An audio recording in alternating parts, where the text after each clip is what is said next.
این ویدیو هیچ افکت و ادیت خفنی نداره، ولی بعد از دیدن این 10 دقیقه شما یاد میگیری که هر آیفون دستت رسید بتونی چک بکنی که این گوشی آیا ارزش خریدن داره یا نه انقدر تعمیری و درب و داغونه که بعد ازش فرار کنی. به عنوان تعمیرکار موبایل تجربه چند سالمو میخوام در اختیارت بذارم و با تمام ویدیوها و چیزایی که تو اینترنت هستش و خیلی سطحی متفاوته. اینجوریه که خود من با همین روش گوشی رو تشخیص میدم و خرید میکنم. اینا نظرهای شخصی من راجع به تشخیص آیفونه. تخصصی هم فقط دارم راجع به آیفون صحبت میکنم. هر جاش به نظرت غلط بود یا هر جا متوجه نشدی و سوالی داشتی، پاز بزن، بیا پایین توی کامنت ها ازم بپرس، همه کامنت ها رو جواب میدم. و اینکه خوبی که یوتیوب داره اینه که شما میتونید دقیقه‌ای که سوال پیش اومده رو ببینی و من متوجه میشم سوالت مربوط به کدوم قسمته. از ظاهر شروع میکنم. چرا؟ به نظر من 80% فیها خالدون گوشی از ظاهرش مشخص میشه. از در پشت شروع میکنیم. بیا جلو. خب در پشت آیفون از جنس شیشه است و وقتی که بشکنه بخوان عوضش بکنن معمولا نمیتونن مثل فابریکش در بیارن. فابریکش چه شکلیه؟ ببین هیچ فضای خالی، هیچ چیزی نیست، دقیقاً از همه طرف یه نواخته. هر جای چسب دیدین یا اینکه یه فضای خالی بود یا هر چیزی مثل این بدون که در پشت باز شده. خب این یه روش.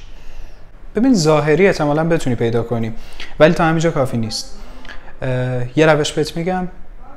گلس پشت، در پشت وقتی که عوض میشه به هیچ عنوان نمیتونه مثل فابریکی پلمپ نشسته باشه رو گوشی. ببین توی گوشی آیفون یه فضای بسته است، هیچ راه خروجی نداره، از اسپیکرها نمیدونم از بغل دکمه هیچ راه خروج هوایی نداره. پس اگر ادعاشون اینه که در پشت فابریکه، شما میتونی سوزن سیم کارت بیاری، جا سیم کارتی رو باز کنی و از داخلش فوت کنی. اگر هوا داشت خارج میشد شک نکن که این گوشی یا در پشتش باز شده یا خود گوشی باز شده، حالا به هر علتی، یا دوربینش عوض شده یا چه میدونم باتری تعویض شده، هر چیزی. یه نکته همینجا بگم راجع به باز شدن گوشی آیفون. ببین اگر توی تعمیرگاه خوب قطعه خوب روش عوض شده و روی بردش تعمیری نداشته، اصل کار اون برد است، بردش تعمیر نداشته باشه هیچ مشکلی قرار نیست پیش بیاد. ببین گوشی رو جوری ساختن، آیفون رو جوری ساختن که باز و بسته بشه برای اینکه یه سری قطعات عوض بشه. اگر قرار بود که تا ابد همین شکلی پلم بمونه که خب اصلا درش رو چسب می‌زد که نتونست باز کنی. شیشه جلوی گوشی LCD یه دونه گلس داره. منظورم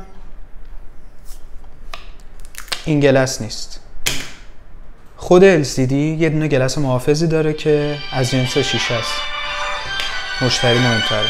خب داشتم میگفتم جنس لایه محافظ LCD گلسه. خب این گلسه میتونه تعویض بشه. به چه علت؟ یا میشکنه یا خط و خش میفته، هر چیزی. اگر عوض شده باشه و جای بدی عوض شده باشه تاچ رو ضعیف میکنه. یعنی وقتی که شما داری با گوشی کار میکنی بعضی جاش ممکنه کار نکنه. حالا اینو از کجا میشه تشخیص بدیم؟ بریم رو دوربین ماکرو که بتونم بهتون توضیح بدم. ببین برای اینکه بتونی تشخیص بدی که گلس گوشی، گلس روی صفحه عوض شده یا فابریکیه، دو تا روش داری. یکی اینکه وقتی که توی تاریکی میاری گوشی و یه نور این شکلی بهش بخوره، یه تهمونده ای از نور بهش بخوره، اگر عوض شده باشه این وسط ها یه سری موج میاد، یه حالت موج، قشنگ متوجه میشی که مثل الان آینه ای نیست. اوکی. روش دوم اینه، شما صفحه رو خاموش میکنی، جای دوربین رو با دقت نگاه میکنی. خب یعنی چی؟ یه لحظه اجازه بده. ببین دوربین بای دیفالت کارخونه، یعنی چیزی که کارخونه گذاشته، دقیقاً وسطه و قشنگ سر جاش نشسته. اگر دوربین یه ذره این ور اون ورتره یا کوچیکترین پرزی، کوچیکترین مویی، کوچیکترین گرد و غباری زیر دوربین رفته باشه، این یعنی که چی؟ یعنی که این گوشی باز شده، چون به هیچ روشی نمیتونه این گرد و غبارا بره داخل دوربین. قضیه بعدی این دوتا پیچ پایینه. ببین هیچ کلیدی، هیچ سوزنی، هیچی قرار نیست به اینا بخوره. بعضی مثلا میبینه پیچاشون داغونه بعد میگه نه کلید خورده. نه واقعا اینا راهی نداره که بخواد خراب بشه. این پیچ ها رو با دقت نگاه کنید که اگر کوچیکترین لبه پریدگی، جای براقی، چیزی توش مشاهده کردین، یعنی که آقا این پیچ ها دست خورده، آچار خورده، باز شده قبلا. خب آقا دوربین پشت. ببین دوربین پشت دوباره مثل همون دوربین قبلیه، هیچ راه ورود گرد و غبار و نمیدونم مو و اینا نداره. خب با دقت دوربینش اول تمیز میکنی، بعد نگاه میکنی کوچکترین چیزی زیر دوربینا بود، شک نکن که یا این گلس دوربینه عوض شده یا دوربینا تعویض شده. اوکی؟ از کجا بفهمیم که LCD که روی گوشی اصلیه؟ اول از این قسمتی که من دارم میرم یه دونه گزینه اضافه میکنی تو قسمت تاچ و تلفظش سخته، اسیستیو تاچ. اینو برمی‌دارین فعال میکنیم. به چه درد میخوره؟ میخوایم همه جای تاچ گوشی رو اول تست بکنیم، ببینیم که آقا همه جای تاچ خوب کار میکنه یا نه. اگر هر جا این استوب کرد، سکته کرد، نمیدونم هر چیزی وسطش قطع شد، اون قسمت یعنی تاچش کار نمیکنه و خیلی هم موضوع مهمیه. یعنی اگه کار نکرد گوشی رو به هیچ عنوان گردن نگیرید، چون به شدت موضوعیه که اذیت میکنه. فکر کن مثلا داری تایپ میکنی، یه دونه کلید پ رو میزنی بغلیش تایپ میشه یا هر چیزی مثل این. اوکی؟ این از تاچ. حالا از آیفون X به بالا یه قابلیتی داره به نام تروتون که شما وقتی که روی این نگه میدارین از اینجا میتونین خاموش و روشنش بکنین. این گزینش باید باشه. روی LCD هایی که فیکن یا LCD هایی که تعویض شدن و LCD کیفیت پایین روشون هستش، این قابلیت غیر فعاله و فقط این دوتا گزینه رو شما میتونید ببینید. این تروتون نیست. چیز خیلی خفنی هم که تو آیفون هست اینه که تک تک کارهایی که شما روی گوشی انجام میدی گزارشش ثبت میشه. مثلا اگر گوشیت یه دفعه خاموش بشه خود به خود گزارشش ثبت میشه. کجا ثبت میشه؟ میری تو قسمت جنرال، بعد ارزم به حضورت که نه تو جنرال نمیری، میری تو پرایوسی اند سکیوریتی، بعد میری پایین Analytics and Improvement. اینو من تو پیج گفته بودم، بچه‌هایی که از پیجن میدونن.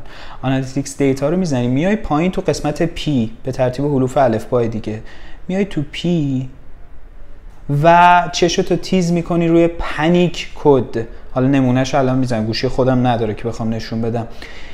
اگر فایل PANIC کد بود کلن گوشی رو بندازید دور، چون ایرادهای عجیب غریبی برای گوشی ممکنه پیش بیاد که خود به خود خاموش میشه. اون لحظه‌ای که داری باش کار میکنی شاید نباشه، ولی حتی اگر یه دونه پنیک کد داشت به هیچ عنوان گوشی رو گردن نگیرید. مسئله بعدی سالم بودن دوربین و فلششه. دوربین رو شما زومش رو انجام بده، فوکوسش رو انجام بده، همه رو بعد انجام بده. تصویر نباید لرزش داشته باشه، نباید جایی نقطه سیاهی چیزی نباید وجود داشته باشه. خب و اینم از فلشش. از این بیایم بیرون. اینم از فلشش نه، فلشش هم باید کار بکنه دیگه. اینا خیلی مسائل مهمیه، چون اگر مثلا فلش قطع باشه یعنی اینکه یه دونه مداری توی بردش قطعه و درست کردنش کار حضرت فیله. بچه‌ها تو آیفونای از فکر کنم آیفون 7 به بالا 2 تا اسپیکر باید فعال باشه. موقعی که موزیک پخش میشه هم از اینجا صدا میاد هم از این پایین. خب الان مثلا من یه دونه موزیک پلی بکنم، کپی رایت نخوره انشالله. از جفت طرفش باید صدا واضح بیاد. اوکی. نکته بعدی تست میکروفونه. مثلا میریم توی قسمت ضبط صدا، الو 1 2 3 1 2 3، اینجا باید کامل صدا بالا پایین بشه. موضوع بعدی بلوتوث و وای فایه. وای فای رو روشن می‌کنی، بعد وای فای اطراف رو به خوبی بتونه شناسایی بکنه و اگر وای فای نزدیک آنتنش تا ته پر باشه، بلوتوث هم همینطور. میری شما بلوتوث رو روشن می‌کنی و دوباره چک می‌کنی که دستگاه اطراف رو بشناسه. خب برای تست میکروفون و اینکه آنتن دهی اوکی یا نه، شما برمی‌دارید یه دونه تماس هم می‌گیرید.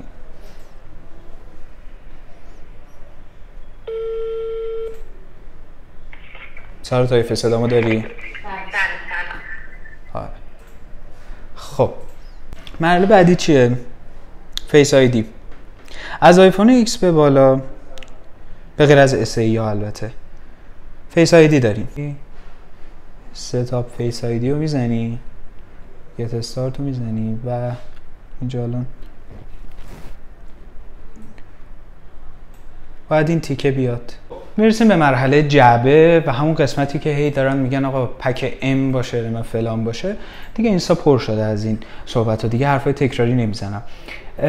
داستان چیه؟ یه دونه پک اصلی داریم. یعنی چی؟ یعنی جعبه گوشی مال خودش باشه. فرقاشون هم واقعا تشخیصش برای منی که این همه تو این کارم قابل تشخیص نیست. خب ولی حالا یه چند تا نکته‌ای که ازش میدونیم و بهت میگم. یکی این که اینجا لبه گوشی برجستگی داره دست که میکشی. نکته دوم سر ظرافت حالا چاپ و ارزم به حضورتون بسته‌بندی. الان این گوشی منم ریپکه. خب یعنی اینکه جعبهش مال خودشون جعبه اولیه نیستش، وگرنه نباید انقدر مثلا نامرتب باشه. نکته بعدی یه نکته هم بگم، آیمیا دستگاهتون رو به هیچ عنوان نفهمه کسی، چون داستان میشه. کیفیت چاپ این برچسبیه که اینجا صاف بودنش و به قول معروف خیلی ترتمیز بودنش که مال من نیستش چون ریپکه و این کل داستان جعبه است. ولی یه نکته بگم، بذار اینوری کنم. تو میخوای با گوشی کار کنی، جعبهشو میخوای چی کار؟ واقعا این که حالا جا افتاده که پک ام باشه فلان باشه، گوشی سالم باشه، گوشی همه چیش فابریک باشه، تعمیر نداشته باشه، جعبهش هم حتی اگر بهتون جعبه اصلی هم ندادن، چیزی نیستش که بخواد بگی مثلا خیلی مشکل سازه. از وقتی همتا هستش که شما مطمئنی که آقا دستگاه انتقال مالکیت داره، سند داره، این جعبه دیگه خیلی کارایی نداره. اگر تونستین پک اصلی پیدا کنین، یعنی که این برچسب خیلی ترتمیز و مرتب باشه و اینکه به قول معروف فابریکه خودش باشه که خب چه بهتر. ولی اگر نبود جزو موردایی نیست که به خاطرش مثلا بگی گوشی رو باید بذاری کنار. یه نکته دیگه این که شما گوشی رو زمانی که خریداری میکنی، قبل از اینکه پول رو برای طرف بزنی، کد بذار گوشی رو اینوری کنم 3000 مربع 06 مربع، اینو شما میزنی. خب و کاری که انجام میده اینه که سریال اصلی دستگاه بهتون نشون میده. چیزی که روی جعبه چاپ شده ممکنه اصلی نباشه، ولی اینو نمیتونه کسی دستکاری بکنه. شما این کدو میگیری، 3000 مربع 06 مربع رو میگیری، آیمی دستگاه که اومد، اولا با جعبه چک میکنی که یکی باشه. دوم اینکه انتقال مالکیتی که برات میزنه حتما باید همین آیمی باشه. تمام ارقامش رو چک بکنین که همین باشه، چون میتونه مثلا یه دونه این گوشی 12 پرو دیگه، یه دونه 12 پرو مشابه و آیمی هاشو بزنه و شما فکر کنین که انتقال مالکیت خورده، در حالی که این گوشی انتقال نخورده، یه دونه گوشی دیگه است که حالا سوخته یا هر چیزی. برای چک کردن فنی و اینکه ببینیم دستگاه چقدر از داخل سالمه، یه برنامه هست که توی ویندوز نصب میشه به نام تریو تولز. نوشتنش این شکلیه و اینو شما باز میکنی، نصب میکنی روی کامپیوتر و بعد باز میکنی. یه دونه کابل اورجینال برمی‌داری، کیفیت کابلت خیلی مهمه. بس میکنی به گوشی رو بازش میکنی قفلشو و میره روی صفحه اصلی. تراست رو میزنیم اینجا، رمز گوشی رو میزنیم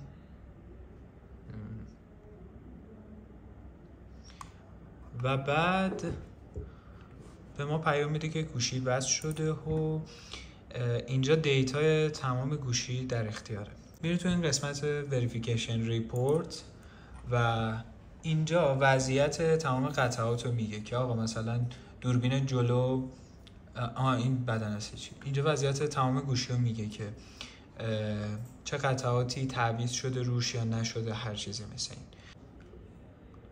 اینجا مثلا نگاه قطعات ریر کامرا، یعنی دوربین پشت، دوربین جلو، سریال نامبر، همین این داستانا رو اومده گفته که آقا نرماله، همشون باید همینطوری سبز باشه. اگر گزینه‌ای بود مثلا اینجا ریل کامرا رو زده بود که آقا مثلا تعویض شده، قرمز بود، یعنی اون قطعه تعویض شده و شما میتونید اون رو نخرید.